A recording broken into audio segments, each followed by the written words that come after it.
Ang sarap gumising sa umaga kapag malamig at umuulan.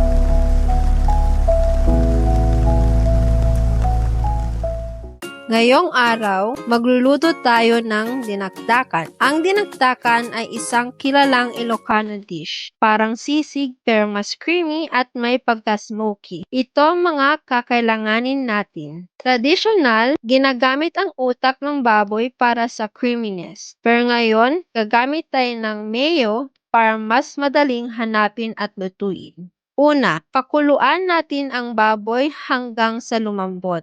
Pwede kang maglagay ng konting asin at sibuyas para mawala ang lansa. Pag malambot na, time na para i-grill.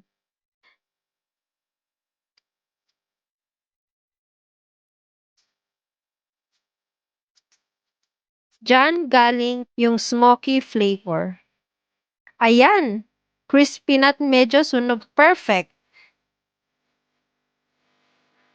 Hiwain na natin ng pino, parang pangsisig.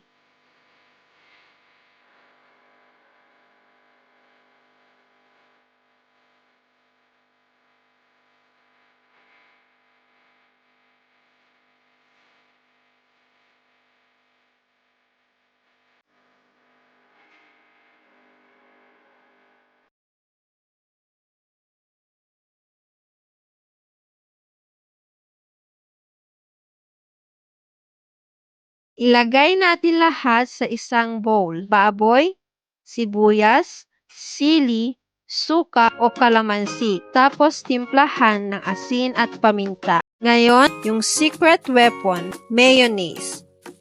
Haluin ng maigi hanggang maging creamy at well-blended. Boom! Ito na ang ating dinakdakan. Creamy, maanghang, smoky. Lahat ng hanap mo sa isang ulam. Kain na!